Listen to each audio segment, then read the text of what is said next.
इस वीडियो में हम देखने वाले हैं 5 ऐसे एग्जाम हॉल टेक्निक्स को जिनको अगर आप यूज करते हैं तो आप ज्यादा से ज्यादा मार्क्स को स्कोर कर सकते हैं। काफी सारे लोग ये मिस्टेक्स करते हैं या इन टेक्निक्स का यूज नहीं करते, जिससे उनके मार्क्स जितने आने चाहिए उससे 10-15 मार्क्स कम ही आते हैं।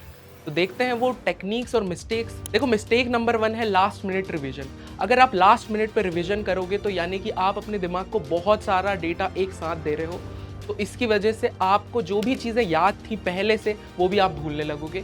और एक और चीज़ ये होती है कि लास्ट मिनट पर आप रिवीजन कर रहे हो और कहीं आपके दोस्त ने पूछ लिया कि आपने ये वाला क्वेश्चन किया कि नहीं, ये वाला आंसर किया कि नहीं, आप कहीं ना कहीं आप अपना कॉन्फिडेंस लूज़ कर दोगे कि यार ये भी मैंने नहीं किया, वो भी मैंने नहीं किया। तो आपने जितना भी किया है उसे ढंग से कर लो और लास्ट मिनट में आपको थोड़ा काम रहना है, बार बार बैक टू बैक सारी चीज़ों पे गो थ्रू नहीं करना। देखो, सेकंड मिस्टेक ये है कि काफ़ी सारे लोग जो क्वेश्चंस में लो मार्क्स, कम मार्क्स आते हैं, उन पे ज़्यादा टाइम इन्वेस्ट करते हैं। कहीं वो हार्ड अगर क्वेश्चन आ गया तो उसी में वो अपना सारा टाइम इन्वेस्ट कर देते हैं, उसकी बजाय जिन क्वेश्चंस में ज़्यादा मार्क्स हैं और वो आपको आते हैं तो आपको उन पे अपना टाइम इन्वेस्ट करना है। देखो, तीसरी टेक्निक ये है कि आपको कभी भी अपने क्वेश्चन को ब्लैंक नहीं छोड़ना है, आपको सारे क्वेश्चन अटेम्प्ट करके आने, क्योंकि यूनिवर्सिटी एग्जाम में कोई भी नेगेटिव मार्किंग नहीं होती। काफ़ी सारे लोगों से अगर मैं पूछता हूँ तो वो क्वेश्चंस को छोड़ देते हैं। एटलीस्ट आपको कुछ लाइंस लिख देनी है, क्योंकि कई बार ये होता है सिलेबस से बाहर से आ जाते हैं और उसमें आपको मार्क्स मिल जाते हैं, क्योंकि अगर आपने उसे अटेम्प्ट किया है, अगर आप उसे अटेम्प्ट नहीं करेंगे तो आपको 0 मार्क्स ही मिलने वाले हैं। यानी कि कुछ ना कुछ तो उसमें लिख ही दो।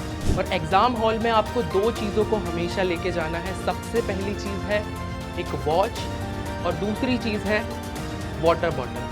अगर ये 2 चीज़ों को आप ले जाते हो तो पहली वॉच से आप अपने टाइम को मैनेज कर पाओगे कि आपके पास कितना टाइम बचा है, आपको कितनी स्पीड से लिखना है, किन सेक्शंस को पहले कवर करना है। और दूसरी चीज़, वाटर बहुत ज़रूरी है। कई बार क्या होता है, आपको स्ट्रेस एकदम बहुत ज़्यादा हो जाता है, लिखते लिखते आप थक जाते हो, तो आप कुछ सिप ले सकते हो वाटर की, उससे आप एकदम से रिफ्रेश फील करोगे और अपने एग्ज़ाम को ज़्यादा बेटर तरीके से लिख पाओगे। और फ्री मार्क्स की ये टेक्निक है। सिंपली आपको करना क्या है, ज़्यादा से ज़्यादा डायग्राम्स बनाने हैं, आपको हेडिंग ज़्यादा से ज़्यादा यूज़ करनी है। जो भी आप क्वेश्चन आंसर लिख रहे हैं बेसिकली, तो उसमें आपको हेडिंग्स और सब हेडिंग्स ढंग से लिखनी है। और तीसरी चीज़, आपको कीवर्ड्स अच्छे से लगाने हैं। अगर आप कीवर्ड्स ढंग से यूज़ करते हैं, यानी कि जो भी क्वेश्चन पूछा गया है उससे रिलेटेड अगर आप अपने आंसर में कीवर्ड्स यूज़ करते हैं आप, तो बहुत ज़्यादा आपके चांसेस बढ़ जाते हैं ज़्यादा मार्क्स आने के। तो आप इन टेक्निक्स का यूज़ कर सकते हो अपने एग्जामिनेशन में ज़्यादा से ज़्यादा मार्क्स अचीव करने के लिए। बाकी best of lux for your university exam.